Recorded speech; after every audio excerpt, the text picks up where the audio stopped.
and I'm informed by a few of my colleagues that we're now live as well.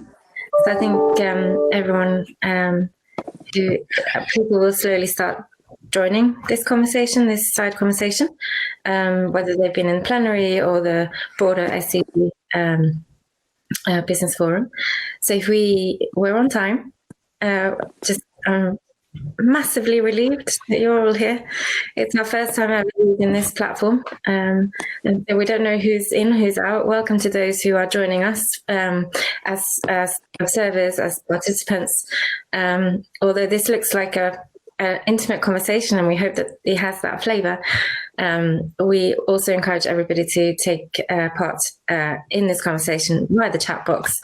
We'll be monitoring it and taking the questions and kind of pulling those into the conversation. But it's now, so I'm in London, it's now 4 o'clock over here, and 11 a.m. in New York at the UN General Assembly. So we can kickstart the conversation, I think. Thank you to all my fellow speakers and panelists. I'm Paulina, and I'm the moderator for this session. I'm with the World Benchmarking Alliance, and we're really proud to host this breakout session of the SDG Business Forum. I hope you all had a little bit of time to kind of dip in and out of the other sessions and to hear the broader conversation. And on that, I just wanted to thank the UN Global Compact, the ICC and UNDESA for building a forum which is really considering the challenges of the time that we find ourselves in, and particularly from a business lens. If we allow ourselves to go back to the beginning of the year, I believe I speak for many that we had a joint ambition to kickstart the decade of delivery for action with the required shift from commitments to tangible policy actions and implementation. We knew then that we had some serious work to do.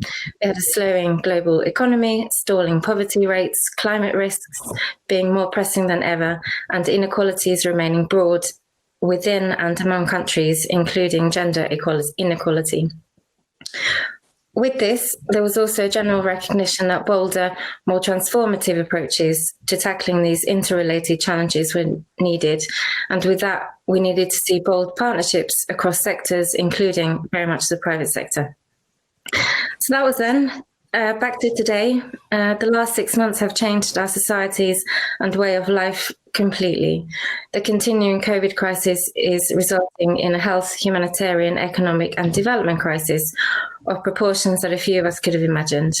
We also have one of our board members termed as a racial inequality pandemic. So the need to collaborate and find actions that cross stakeholders, borders, and those that defy our normal systems is ever more pressing. And we echo the UNSG's call for inclusive multilateralism.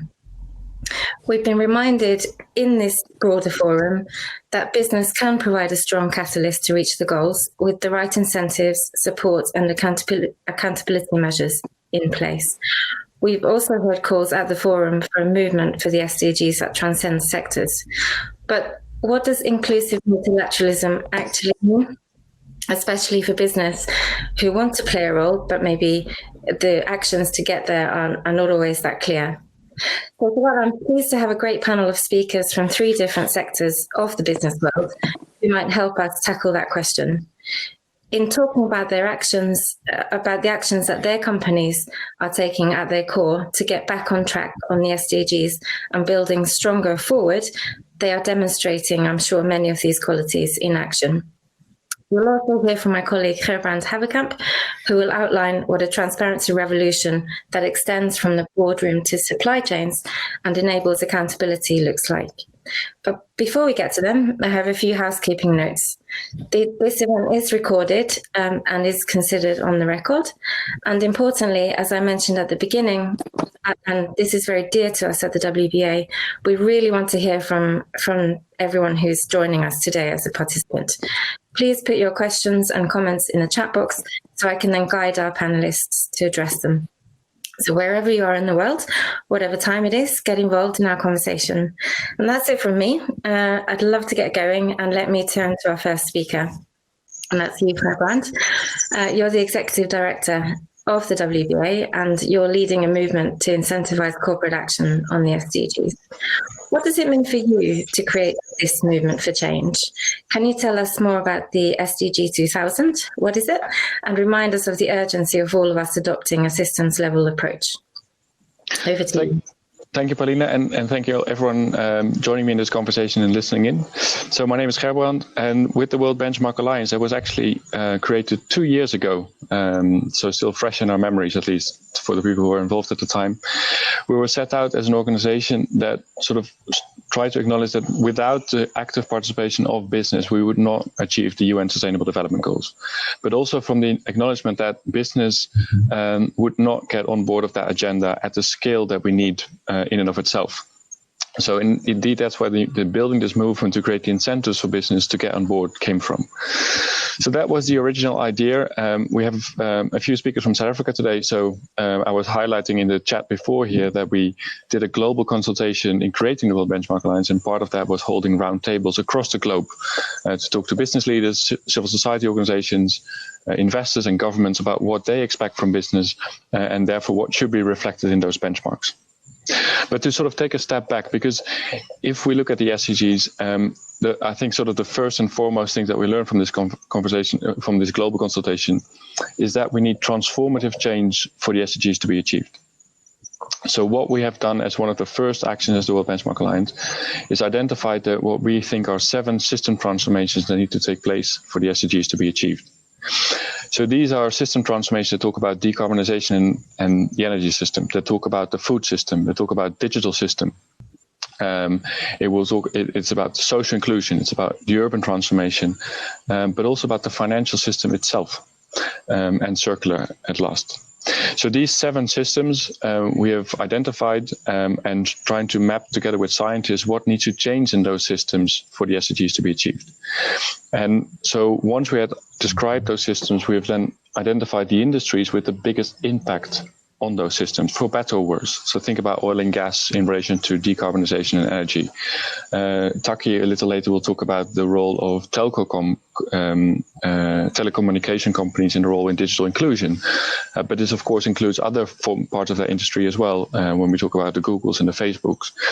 Andres might talk a bit about the role that and the way that we need the food system to transform. And of course that includes food and beverage companies, it includes retailers, but we have to look at the full supply chain. Also look at what agriculture input companies are doing and commodity traders.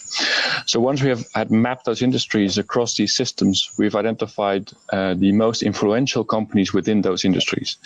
And we call these Keystone Companies. And that's a term quite often used in biology to describe a species that has this disproportionate influence on the rest of the system. And in a way, some of the companies that join us today are among those 2,000 companies that have this disproportionately large impact on their industry and therefore on the system in which they operate. That's often because of their sheer size, but their position in the value chain, the number of suppliers they have.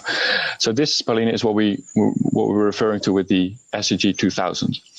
And what we're now doing is with those companies and their stakeholders we're developing the methodologies that are needed to assess how companies are contributing on that agenda.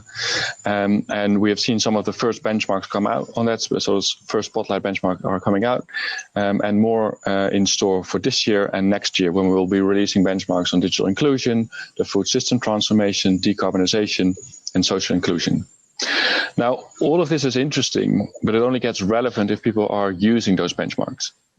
Companies themselves to see where they stand to their peers and how they improve, but also their stakeholders, investors, governments, civil society organizations, and maybe in the end of the day, consumers and retail investors. Because we believe that it is that sort of collective insight and action that we're going to need to make progress on the SDGs. And SDG 17 dictates that we're going to need a lot of collective action across sectors, across different parts of the value chain, across different parts of the ecosystem to make that, to create the transformation that we need. But that's going to require another thing, and that's quite often something we shy away from, because this also means that we need to create accountability. because the leaders in industry can only move ahead so far from the rest of the pack if the others don't. The others need to move along. We not only need a few corporate leaders that group in conversations like today, we need entire industries to shift their behavior. So a big role of the benchmarks is also to bring accountability to those companies that lag behind on this agenda. And accountability in a world like in a fragmented world can only be a collective effort. So we will need governments, civil society, sometimes even businesses to keep each other accountable, and so that we make sure that we get the leaders to progress and that we get laggards to pull up their leg and to keep in line. And this is going to require a lot. So this can of course not be done by one organization. So the World Benchmark Alliance has therefore from the start been set up as a true alliance. So we are now at a stage where we have about 160 international partners.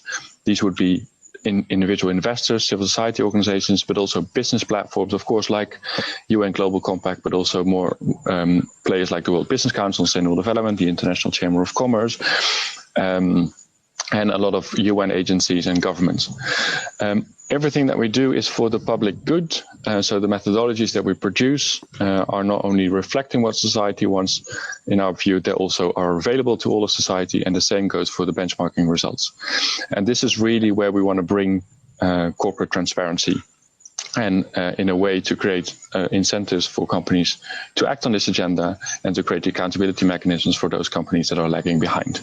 So it's really exciting to hear today from two companies on that agenda, but also equally to hear from a stock exchange, as they can play that vital role when we talk about creating the right incentives and the right environment for business to act on this. Thank you, Paulina. Great, thank you. So there's a bit of poking also that the WBA does in how it interacts with the companies, and I'm really interested to get stuck into that a little later with Andres and Taki, and then as we said with Shamila, how you also do a bit of that central role in terms of encouraging companies and supporting them on their disclosure journey. So I'm now pleased to introduce our second panelist, Taki, and I will try and pronounce your surname, Taki Netshitense. She's the Chief Officer and Executive Director of External Affairs for Vodacom in South Africa and the Chairperson of the Vodacom Foundation. Very pleased to have you here. Taki, digital inclusion was already on the agenda before COVID hit all of us, and now its achievement is, of course, even more essential. What role do you believe that the ICT sector plays for the SDGs, and how can we ensure that technology companies are building a trustworthy digital society that leaves no one behind? And would love to hear what Vodacom is doing in this regard and how you're mobilizing others as well. Thank you, Paulina, Gebrand, and the fellow panelists.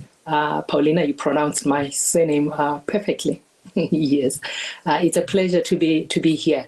For us as a technology company, ours is to demonstrate the transformative power of technology by using technology as a tool for development, especially leveraging emerging digital technologies, especially in the 4IR era. Vodacom Group is a subsidiary of Vodafone and is based in South Africa.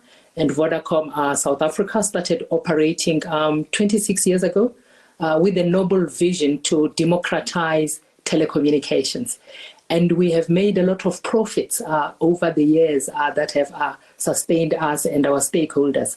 However, in recent years, we have started reflecting on what we stand for and who we are as a company in all the markets in which we operate. And this because, Paulina, gone are the days where the main objective of business is to just make profits. Today, there is a huge expectation by shareholders, investors, employees, especially the millennials, and society for companies to do more, especially big companies. So as part of reflection and introspection in 2017, we conducted a high-level assessment of our footprint on the Sustainable Development Goals in order to determine where we are making a meaningful impact. And we have since adopted 8 goals as part of our reporting framework, with an understanding that the goals are interrelated. For instance, we believe that, if you perform well in education, you can actually achieve the rest. And then 2 years later, which was last year in 2019, we launched our journey to be a purpose-led organization. And our purpose statement is to connect for a better future. And in the technology world, which is our world, connectivity is about technology. But we have realized that in the SDG world and in the purpose world, connectivity is about human connection. So this starts with our employees knowing their personal purpose and why they wake up in the morning wanting to work for Vodacom. It involves open communication with all our employees about what we stand for, in order for them to become the ambassadors of the company without being scripted on a regular basis. It also involves demystifying technology and what we do, and using the language that is understandable by all the stakeholders, and not use, financial heavy and techno heavy language, when we are engaging with people in the communities in which we operate. We have also strengthened our governance principles and reporting on the SDGs. And we have also now started measuring the impact of our operations on the Sustainable Development Goals. And we do this through monitoring and evaluation, which is a little bit new for a corporate to talk about monitoring and evaluation. And we also do this through independent economic impact assessments. And our last impact assessment report demonstrates the interrelatedness of the SDGs, and this is very fulfilling. So last year, we were recognized in the Fortune 52 companies that are doing good using technology. And last week, we have the honor of having been admitted to the UN Global Compact. But the biggest challenge, as you mentioned, that is facing us right now is COVID and its impact on the Sustainable Development Goals. For us, COVID came at the backdrop of our purpose journey. And this gave us an opportunity to bring our purpose and our adopted Sustainable Development Goals to life. And we all know that COVID exposed the fragility and the weaknesses of the health systems in most parts of the world. So we partnered with government and, your likes of Discovery Health medical scheme to provide virtual doctors services for free, and to do contact tracing with government. And what we underscore in contact tracing is to preserve the privacy rights of our customers and also of the citizens. COVID also exposed inequalities in education. With schools closed for more than 5 months in certain countries, it is mainly children from poor families who have no access to education due to lack of online tools.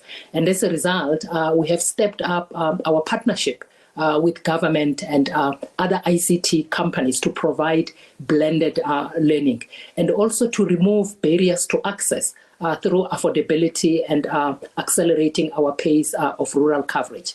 COVID also saw a spike in gender-based violence in most parts of the world. And we believe, even though we are not sociologists, that the cause of GBV is mainly patriarchy and the stereotypes that promote the social construction of gender identity. We know that the boy child is socialized in most communities to be aggressive from a very tender age, and the girl child to be submissive. So we need to remove these stereotypes through gender equality programs. So what we have done during the COVID period, we have stepped up our gender-based violence programs through prevention, response, and victim support using technology. We are also unfortunately seeing companies, big and small, shutting down or laying off employees in order to stay afloat. I work for an incredible company, and we always say we are grateful that we still have our jobs, and we are not talking about laying off employees or cutting salaries. Africa is set to see its first contraction in 25 years. This means that the dream of decent employment and economic growth is hampered. With high unemployment and slow economic recovery, it means hunger and poverty is also growing. And we are also seeing governments all over the world, rich and poor, seeking economic stimulus packages to avert a social and economic crisis. So we have now come up in the Vodafone family with what we call the COVID 6-point plan, which is underpinned by digital transformation in order to partner with government for the COVID economic recovery stage. And lastly, the point that gets lost in the middle of the COVID pandemic and the pain and the anxiety that all of us are going through is how the planet has actually benefited temporarily from less human movement in the skies, on the roads, and on water. However, we are beginning to see reports of PPE that is meant to save lives. It is now clogging rivers and polluting the oceans. So we need more education on the relationship between human behavior, bad human behavior, and the planet. So for us, as we create digital societies, we are mindful not to leave anybody behind, and that as our operations grow, we must always preserve the planet through responsible energy, water, and waste management. Our strong view is that we can only achieve all these SDGs, and we have seen this over the years. We can achieve the SDGs through strong partnerships, as Gebran has mentioned, partnerships between our government, civil society, and big business. And we as a technology company, we bring technology into this partnership. Thank you. That was incredible. You've highlighted so many different areas of impact that Vodacom has in society, from environmental impact, water, gender issues that you're working on, contact tracing, education. The list is long, and it goes to show the impact that you can have in a system and the transformation that is required for a good recovery and strong recovery. I'm sure that will come up as a theme in our conversation, but just to say thank you for your initial remarks, Taki. I'd like to turn to our next panelist, Andres Penate. Andres is at the global beverage company AB InBev, where he's the global vice president for regulatory and public policy.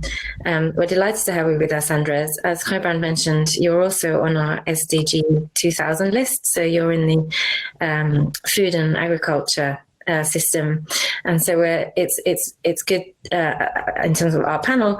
We get to hear from a different kind of company, but I'm sure your reach across to different bits of society is equally broad as what Taki has discussed. So AB InBev is a familiar company as well. You've been in the scope of our human rights, corporate human rights benchmark for a few years, and we're pleased to note that your score has risen over time. That with this in mind, and your experience of, I guess, working with transparency and disclosure practices, if you could also share learnings that you've had along the way and how you maintain continued focus on the long-term agendas such as the SDGs in times of crisis that we're facing now. Thank you, Paulina. It's a pleasure to be with you here today. I'm thrilled by the possibility of sharing and learning from each other on this very important topic.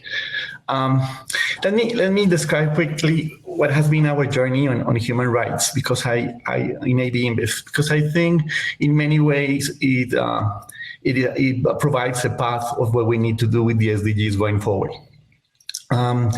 We now live in a world in which almost everybody agrees that business, and large business in particular, have a role with human rights, and that how human rights have to do with business.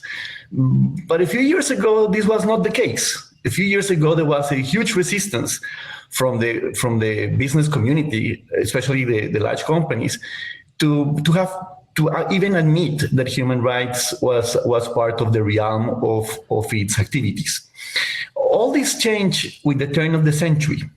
And I have to say the UN played a key role, and some large companies also play a key role in listening to this call from the UN. And the first thing actually was the creation of the Global Compact. The Global Compact actually requested if a company wanted to join the Global Compact and get the benefits of the benchmarking exercise and belonging to this community, it actually requested an explicit and public commitment for respecting human rights and helping the cause of human rights. And I have to say that ABI is among the first companies that joined the Global Compact in 2005. And because we share this belief, we share the belief that in essence, there is no conflict of interest between the cause of human rights and the cause of business. It's impossible for business to prosper and survive in failed societies. And a society to thrive, a society to progress needs rule of law, needs respect for human rights. So at the end of the day, the interest of business and business who want to prosper and want to stay for another century or longer is aligned with human rights and the cause of human rights. So we were very happy because, we had the intent. We made that intent public. We belong to the Global Compact. Then the UN came with the human rights guidelines for business. And that was, a significant achievement because we now had a framework. And that framework helped us to develop policies and gave us a lingo and clarify what was exactly the role of business, which is different than the role from government. It's a role of protecting, a role of respecting, a role of fostering, which is a different responsibility from the responsibility of the government. So the UN guidelines were great.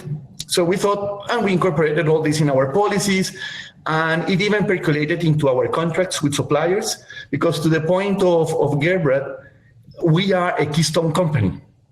We are a species, a large species in most of our markets, and around us, many other species depend. So we have a powerful value chain, and what is written in our contracts is very important. Is as important as law, because it shapes behavior of suppliers and expectations of behavior. So we incorporated human rights in our contracts, and we were very happy. We thought we were doing great. Until 2016, when the corporate human rights benchmark came.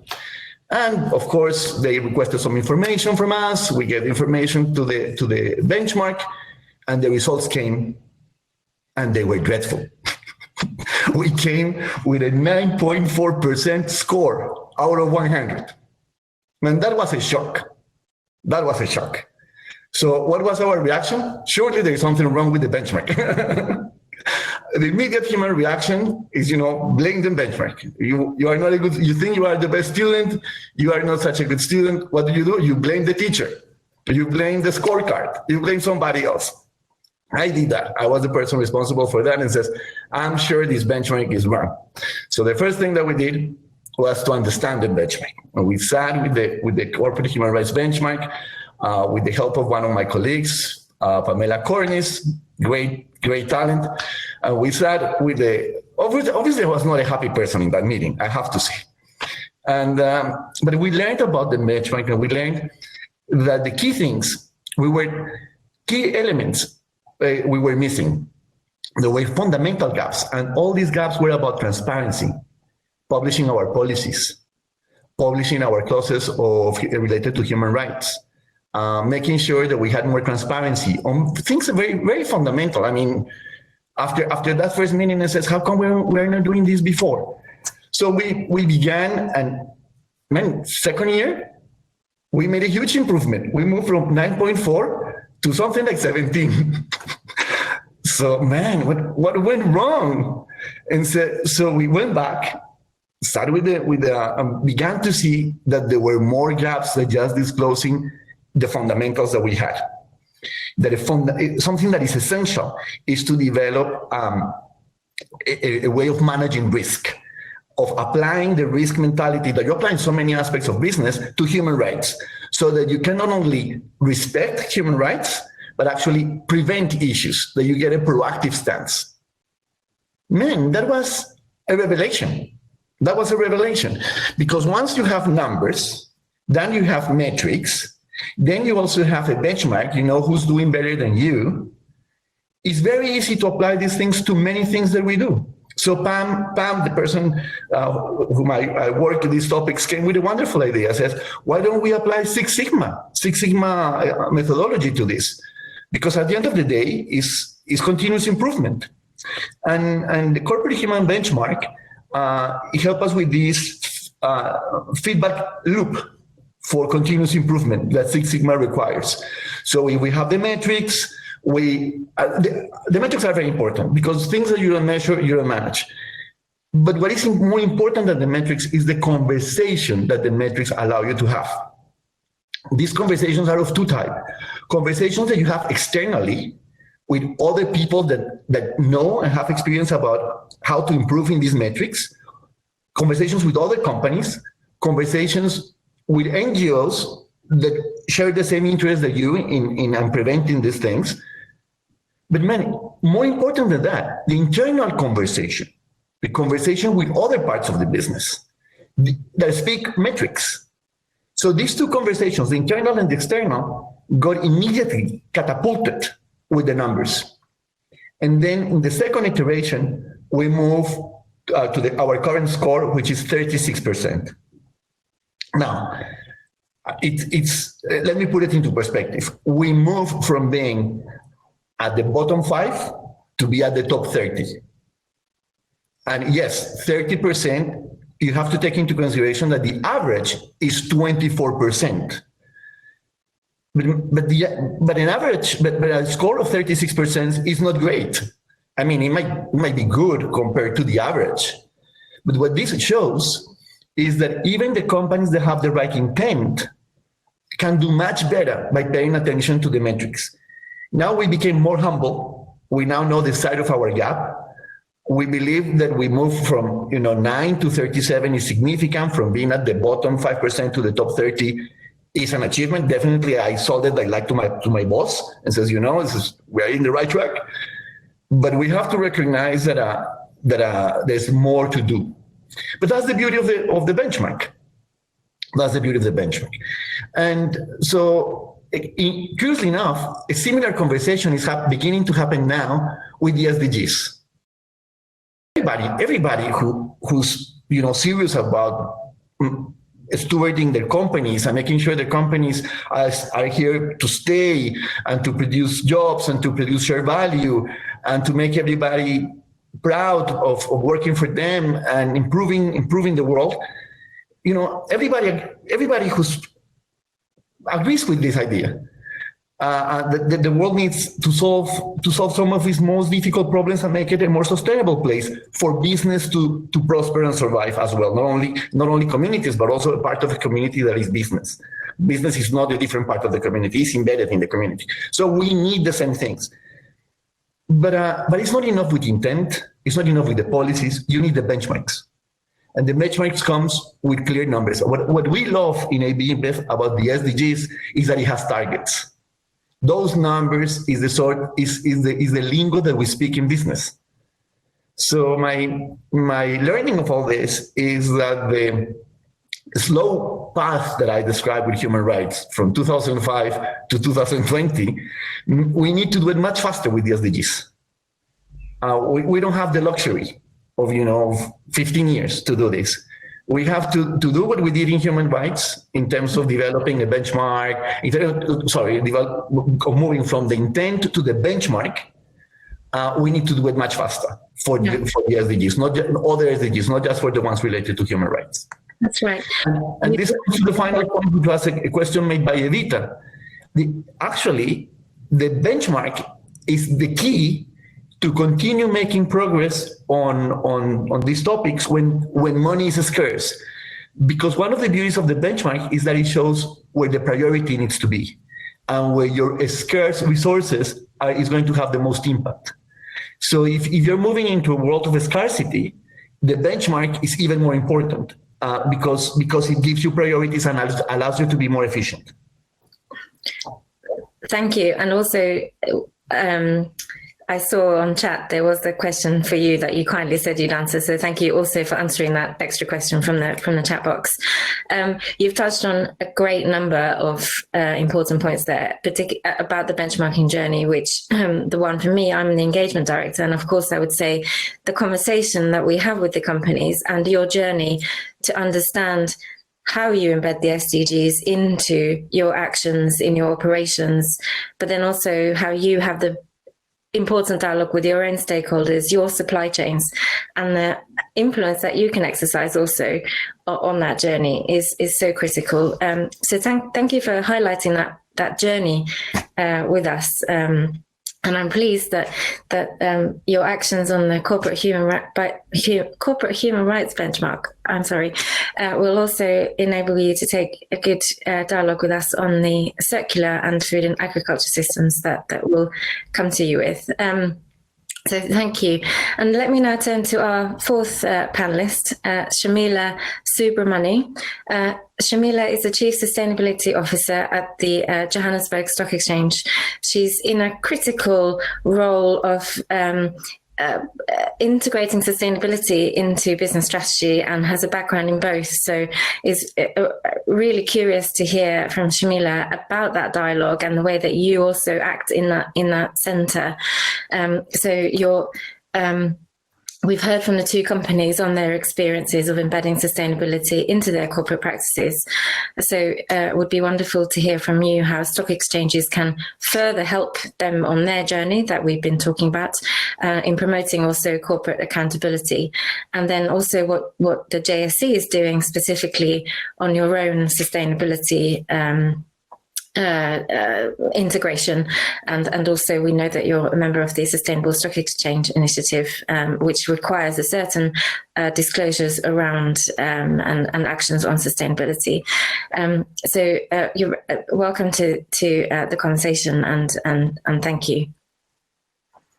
Thank you very much, Paulina and Gerbrand, also for setting the scene for us. And of course, it's an absolute honor and a pleasure to be with you today.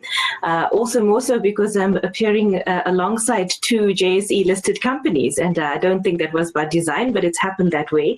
And of course, enormously proud of the leadership that they've shown in many different ways. So I think, Paulina, at the outset, just to sketch a little bit of the context of the role of exchanges. It's not something that one thinks about too much on a daily basis.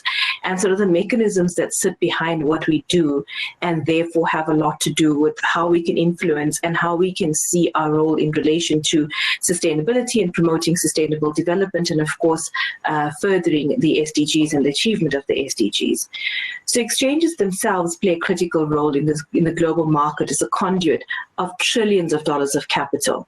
And they are intrinsic in the support of economic growth and development. So it's a slightly different role to a normal company because of that effect that it has. And in some ways, I guess, to Gerbrand's earlier point, one could consider them as part of that keystone. And that's a new word that I'm going to use and borrow. Thank you, Gerbrand, because we often refer to the impact that we can potentially have as the multiplier effect. So I think it's a similar concept that you're talking about.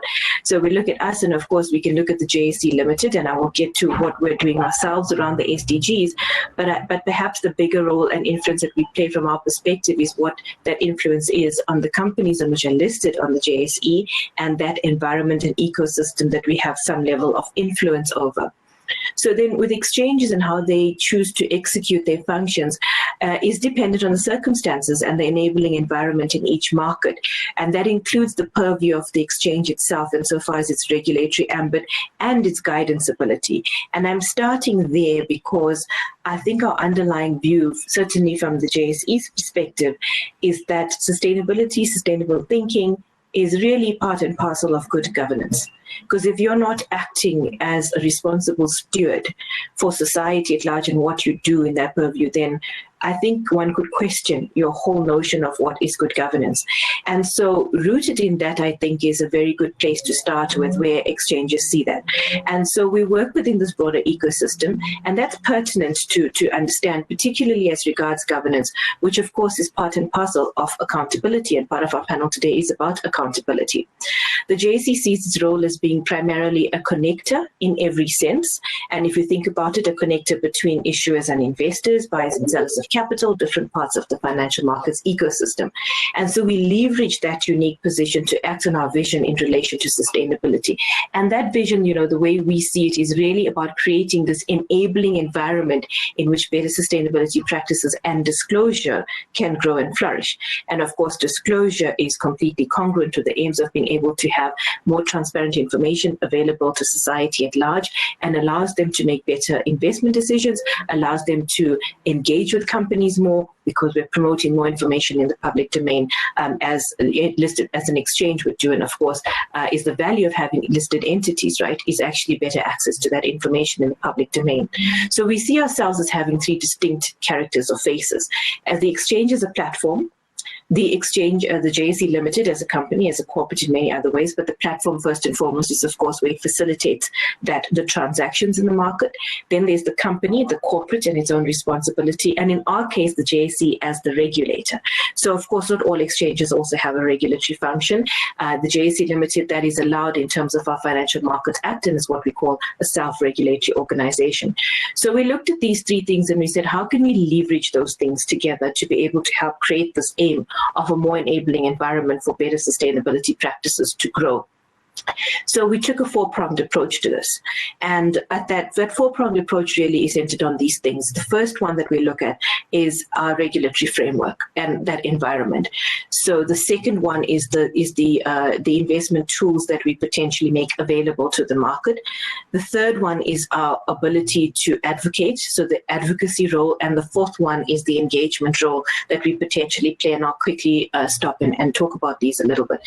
On the regulatory framework side, if you consider the fact that there are listings requirements, and of course many people would like you to just regulate everything, regulate disclosure, mandate disclosure on this, and a few other things, particularly in relation to ESG type issues. But our view is that it's that enabling framework, and we have been true to that cause from a governance standpoint, where, for example, the King Codes for Corporate Governance, which is considered one of the most advanced corporate governance codes or governance codes in the world, is actually codified in our listings requirement. So companies listed on the JSE have to actually abide by the King Codes and its recommendations, and do that on an apply and explain basis. King, as you would know, is world renowned for the fact that it explicitly talks about sustainability and the need to be a steward for these things, and that responsibility sits at that board level, the highest governing body of a company. And so companies need to explicitly consider these issues and report on them, use the materiality lens, and look at that as integrated thinking at the heart of what they do, and bringing these issues into play. And then, of course, integrated reporting is one of those outcomes, and we're a strong advocate for that in our market. So that is one way in which it's happened. And we've created that enabling environment at the highest level, pushing that into integrated thinking, which we're encouraging for companies. So we don't favor a tick box approach, for example, and prescribe standards for ESG reporting, but rather say start there and then use what is appropriate for you in your value creation process, and apply your mind using those frameworks, the 6 capitals approach and the like. Then we've also taken some of the recommendations of King and made a few of them mandatory, and these talk directly some of the SDG objectives and outcomes.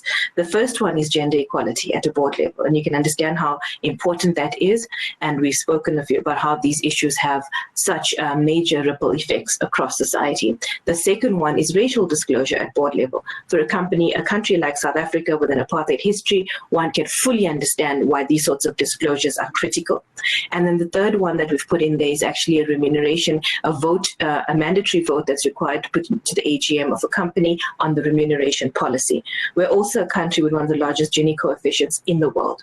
So issues of remuneration and equality are critical for us. And again, allowing for this transparency is one of the ways in which one can start stimulating the conversation and hopefully shifting the dial on these issues. So that's one area in which we've used our influence to try and do that. And when you multiply that across 360 listed companies, it does a lot to start actually making these issues happen and matter in society, and gets people more engaged, gives investors information on which they can engage, and creates that environment. systems and so tools. I mean, we have an ESG index. We were the first emerging market in the world to have a responsible investment index dating back to 2004, and really started to set the trend, and what then became aspirational in our market for many companies, because once they're assessed for ESG, then they start seeing it as aspirational because they want to be in an index, for example. And that in itself has actually, I think, done a lot to promote disclosure in our markets on these issues. And now, even without mandatory requirements on these things, we're still, by the Corporate Knights report, for example, considered among the top 5 in the world for ESG disclosure, and in this kind of, voluntary framework, essentially. And so we look at that as one of the tools, and there's an index that is investable that you can have that looks at ESG ratings and puts companies in there based on their performance in that regard. Green bonds, we have a framework for that now to include also social bonds and sustainability bonds, so that the capital raising instruments are there to be able to put money and use that allocative function to direct it in that way. And then, of course, we've got futures contracts and a number of other products that we're looking at that will help to actually move the capital and move it towards more sustainable outcomes. Advocacy, you've mentioned that we're part of the Sustainable Stock Exchanges Initiative. We're one of the 5 founding members, and there's a number of different global and local fora that we participate in, both to lend our experience to, but also very importantly to learn from. This space has speeded up drastically in the last few years. And so the learnings that are there and our ability to be able to learn, bring that back to our market and keep our market world-class from this perspective, I think is critical for us. And by that, we mean being able to do that, give that information to our companies and help those companies themselves be elevated and considered world-class in this perspective. Engagement is the other one. So we create the platform for active engagement to happen wherever we can. We notice that there's still a conversation that is in a spectrum of maturity, from people who still don't believe it and don't buy into it and don't think it's necessarily important, to those who are at the forefront and leadership positions in being able to engage on these things. So how do we use our convening power to be able to bring people together, to get investors to be more informed, to get issuers to actually be more active, learn from each other, and use that as the platform that we can to be able to stimulate these issues and help create that enabling environment. Paulina, do you want me to talk a little bit about our own approach to the SDGs internally as the JSE Limited? I would actually, in a moment, I thank you for pausing. You've given us so much rich information already, and there were a few things I wanted to thank the panelists for getting stuck into the chat box and answering some questions that I know, so that I know there's been good interaction on there. But there was one question, and this actually links to your point about the enabling environment, Shamila, and the way that you hold companies accountable for remuneration policies, and you gave a specific example. But there's one question from Ronald on the chat box, which is how managers are being trained and promoted on the SDGs. And I think governance and this is maybe Shamila, you can kick us off in this on this point in about governance in the JS the stock exchange itself, and how you and then Taki and Andres, please come in also. How do we ensure accountability and decision making? Decision making takes into part sustainability, and then senior leaders are accountable for how they do that. Shamila, I'll come to you first. Okay. Sure. So I'm sorry, I'm just trying to scroll down to find the questions. How are companies building in SDGs into how they promote and train managers? Okay, any good examples? Okay, should we not start with an easier one? So I think, to Andres's point, the fact that the SDGs actually have targets and indicators, I think is a good place to look at. Because if you want to look at how companies can build that and looking at building SDGs and how to promote and train managers, that gives us a place to start. Because once we know what it is that we're trying to do, then reverse engineering that potentially into some of your KPIs and your actual scorecards becomes a little bit easier.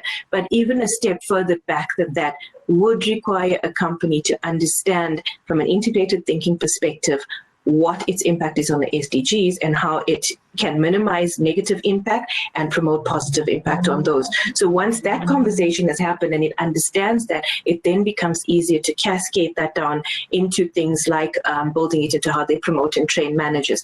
So I think for me, perhaps the simplest way is the scorecard, is your performance agreement with the company, and being able to link that back. And that's why I made the first point about, if you're not thinking about it strategically and you're not integrating that thinking at the highest level in the company, it's far harder to cascade that down, to keep that in the corporate scorecard, and then being able to bring that down to the managerial level and put that into your training. So I think for me, it is that, taking a step back into the more strategic approach, and again, underscoring the need for integrated thinking and being able to then unpack that into how the corporate measures its own success. Absolutely. And I see Andres nodding his head. I see you're in agreement, maybe. I couldn't say it any better. I think it all begins by having a scorecard, by identifying the gap. Once you know what the gap is, you know what is the resources that you need for training and where the training needs to go. So it all begins there. So I would say, if once you have the commitment, then you transform the commitment into some sort of guidelines, and then from the guidelines you get into some targets or goals, and then from these goals you have a way to measure where you are. You identify a gap, and then you know if these gaps needs to be filled out with training or with financial resources or with innovation. But it begins by knowing where you are and just not knowing where you need to go, which is the goal, measuring where you are, identifying the gap, talking to others, having conversations inside and outside the company to understand the drivers behind the gap. Some of these drivers will be related to training of managers. Some of these drivers will be related to suppliers. Some of these drivers sometimes could be even related to consumer preferences. Not that you cannot do anything about it, you can also engage consumers, but it's all about understanding where you are, where you want to go, where is the gap, and conversations to close that gap that usually have different types of drivers behind. Yeah. Taki, can I bring you into at this point? You're on mute, Taki. I just want to tie together what both Andres and Shamila have said. For me, it is also about culture change. And culture change is not something that you achieve overnight. It starts with understanding the culture that you have as the company or as the organization today, which culture you want to change. And then say, what is the culture that we want in the future? So you have to do a gap analysis. And once you have done that gap analysis, then you also have to identify your employees in the company who embody the values of the culture that you want or that you are aspiring to. And you must make those employees to be champions and to be change agents. Because once you have put them in the forefront, then they are able to mobilize everybody in the company. And you also need to reward good behavior, because if you do not reward good behavior, then people do not see the value in what they're doing. And what is most important is also to call out bad behavior, so that people should know that you cannot progress as a company to change the culture and to promote diversity if you do not call each other out when you are not doing the right things. Yeah, excellent comment. Thank you for pulling those strands together. Klebrand, I wanted to come to you just to comment on the calling out the bad behavior and incentivizing the good behavior, because that's essentially the ranking that we produce on a different scale. Can you, if you can give us an answer around that, then I'll do a round robin quick question with all the panelists, because we're getting towards the end of our time. So just I'd like you to think about short-termism, or how do we combat toxic short-termism and continue to keep a focus on the North Star that the SDGs give us. So we'll come to you with that in a minute. But Gerbrand, your thoughts on the laggards and the leaders, please. So maybe I'll answer that question by using an example of the apparel industry. Has been a piece of work that we have launched this week. So there's a lot of rhetoric on gender equality, and rightly, and it's important that we talk about that. But we felt that too much of that was about gender equality in the boardroom and in the workforce.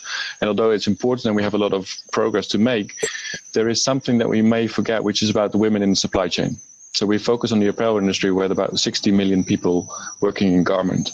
And we looked at the world's 36 most influential fashion companies based in China and the US, all across the world. But many have where effectively those were in the supply chains, effectively these women work in their supply chains. And we looked at how these companies are disclosing and are collecting data, disaggregated data on the position of women and these issues in their supply chains. And the results, quite frankly, are.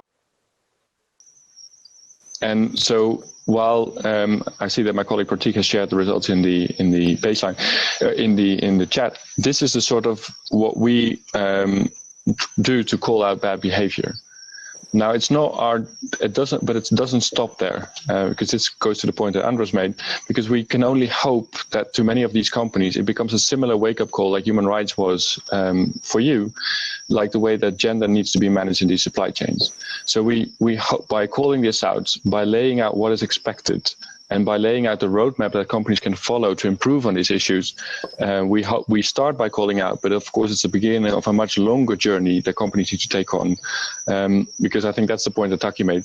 In the end, in these companies as well, it's going to be about a culture change. It's going to be about measuring the right things, it's creating the right incentives, but ultimately it's also going to be about a culture change in the company, and I think in this case also in the industry. But quite often that needs to be starting by calling out what is no longer expected.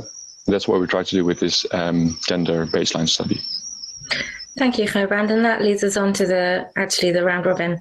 It's that culture change and a new mindset within a company that will hopefully enable us to think the longer term and deal with these crises that we are facing. But I'd love to hear each panelist their thoughts on how you maintain that long-term focus. I'll go in the way that we started. So Taki, can I come to you first, please? Yes, Pauline, just coincidentally, last week I participated in a webinar with the regulators and the other operators from the Southern Africa region. And there was consensus amongst all of us in the panel that COVID has actually highlighted the importance of partnerships between regulators, policymakers, civil society, and business. And for me, the call for action is that we need to leverage these partnerships and the COVID successes in order to address inequality going forward. That's inclusive multilateralism in action, I think. Andres, thoughts from you, please.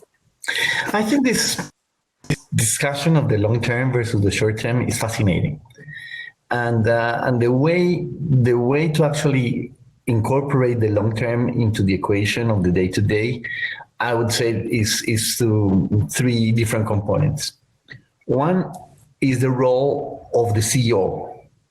The CEO is the person who really brings the long-term view, because CEOs are not there only for a quarter. CEOs on average stay more than 10 years in companies. So a CEO by definition is invested in the future. So it helps a lot to connect to that vision of the future and the ambition and the dream that a CEO has. In the case of AB InBev, we're very lucky that we have a CEO that is fanatic about these topics. He's fanatic about the role that we can play. And he's always, if he doesn't see a gap, he will create the gap.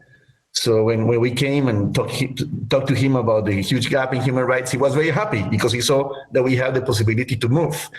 And if we don't show him a gap, he will force it and he will find a gap. So, but it's always with the mentality of the long term. important gaps can be only be solved in the long term. So that would be one. The second one is a culture of ownership against the culture of being just an employee.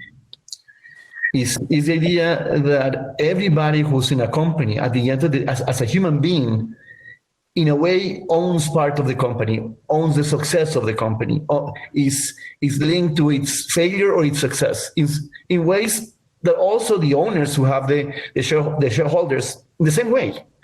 So the more you align the interest of the shareholders with the interest of the managers and the employees, the more you bring the long-term perspective. I'm going to hold you on the third point, if I may. We've got, I don't know, I think our participants are going to be wiped out after 2 minutes, and I really want to come to Shamila for her final quick thoughts. I'm really sorry, Andres. No problem. I could listen to Andres as well. My point, though, Paulina, very briefly, I think is quite strongly aligned with Taki's about the fact that you need to work across that ecosystem. So if we're talking about exchange short-termism, and here, I mean, financial markets are, of course, the best example to think about that. How do you change that? If you're one person working against an entire system, the chances that you're going to really be bold about it, I think, are quite hampered. But if you're working within that ecosystem and you're actually trying to bring about change with other partners and you can do this together, the chances of actually achieving that transformative change for the longer term are a lot better. That said, there's another point that I think I want to talk about, and that, of course, is leadership. If I reflect on the JSE's own experience, if our CEO or deputy CEO at the time was not the champion for these issues when really nobody was talking about it, when really companies were thinking, what are you doing as the JSE? Why do you want to put an additional burden on us and give us that? If she did not stay that course, we wouldn't be where we were today. So that leadership is critical, and leadership is driven by values. And if we can't do that, get that value system changed, I think we're going to struggle. But if nothing else, let that value system change because of the risk perspective and the fact that if we're not going to understand the risks of not doing something here, then we're going to be in a very difficult position. So to use the risks, to understand what needs to be done, to use that to reflect, to change your own value system, I think, and to be able to inform and really encourage stronger leadership on these issues to be able to bring about that ecosystem change. Thank you. I still see that we've got participants here, so I'm hoping that I can still give the floor to Gerbrand. You all commented along very similar themes, so I think Gerbrand, your task of saying a few final concluding remarks is actually quite easy. I think it's fairly easy because there's not a lot to add to the things that have been said about accountability, about leadership, about culture change, and ultimately and going back to the need for metrics. So I think I would like to close off by sort of making a commitment from our end as the World Benchmark Alliance, and an invitation for others to participate in that we continue to build these measurements and way that we assess companies in a collaborative way, and with the intent that they are the start of a conversation and the start of an improvement. And that means that we are going to need your engagement, not just for setting the methodologies and looking at the assessments, but then for using them in your companies and in your engagement with companies. So it's an open invitation to keep joining, for those who are listening, to keep joining the Alliance. And I would also say an invitation to keep engaging with companies, because they need your input and they need your guidance, and they want to know what it is that you expect from them. Thank you, Paulina. Thank you so much. We are 1 minute behind schedule. I just wanted to thank everybody for all their comments. You've been a fantastic panel to work with. It's been a pleasure. And thank you to all our participants and for being involved in the chat. We hope you enjoyed it, and have a good rest of the day. Thank you, everyone. Bye. Thank you. Bye-bye. Thank you.